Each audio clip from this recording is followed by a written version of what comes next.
Hey, Christopher Brent here, coming to you today with a tutorial on chords, specifically chords and inversions that we can make out of chords. This is something that you can use from a theory standpoint, from a technique standpoint. It's really something that I think is going to be a big part of helping you understand how to navigate around the keyboard and have a good understanding of what's going on in the music that you're playing. So stay tuned, listen to this. I think you're really going to like this one.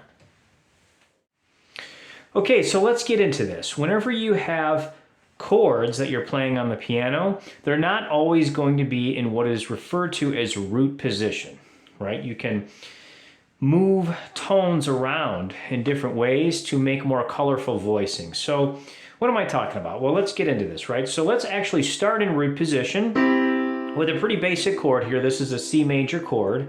And of course we have C, E, and G. Now this is called root position because the root of the chord is the lowest note. That is, of course, C. Now what if I were to take this C right here and simply move it up one octave to this C? Well, that would be called the first inversion. Right, this is still a C major chord, but notice the E is now the lowest note that I'm playing. Okay, so this is first inversion. Now what if I took this E and I moved it up here and created this voicing? Well, this would be called the second inversion. Then what if I followed the same pattern? I took this G and moved it up one octave to here. Now we're back at root position.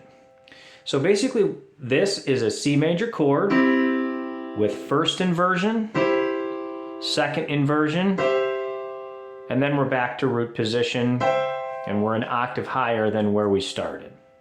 So it's very similar to that game with the 3 cups that you move around and you got to figure out which cup the marble is underneath. So that happens all the time in music. We're doing this constantly, right? So you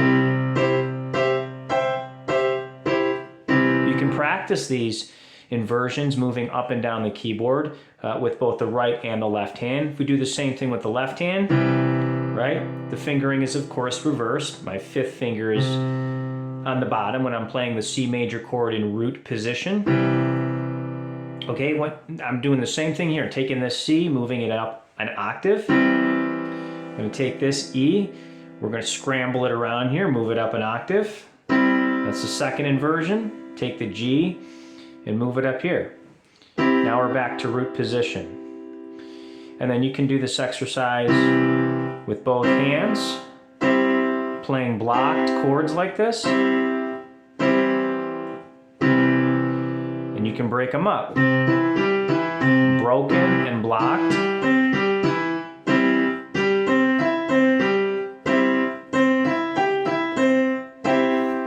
Okay, it's a great exercise. Do this with all of your chords. So pick one out of a hat.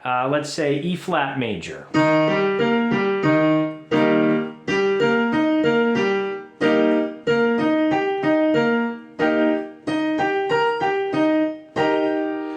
If you do this with all of your chords, major and minor, white key majors, black key majors, go through all of your chords, play the root position chord and their inversions. You want to know these because no matter what style you're working with, you're going to see inversions all over the place. You know, when you're playing music, you're not always playing every chord in root position like this, right? That would just be a really jumpy sound, right? The voice leading wouldn't be very good. We wouldn't have that parallel motion in root position all the time like that. That would be a little boring, actually. So you want to get familiar with this concept, and eventually you're actually going to do this with 7th chords.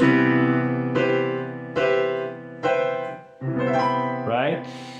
We can make an actual extra inversion out of a 7th chord, right? So there's root position, first inversion, second inversion, third inversion, and we're back to root position again. So this is a C major 7 chord because there's a 7th here, interval of a 7th. So when we do this, right, we can do the same concept. Take this C, move it up here, move it up one octave, Take this E, move it up here. Now we're into second inversion. Take this G, move it up here.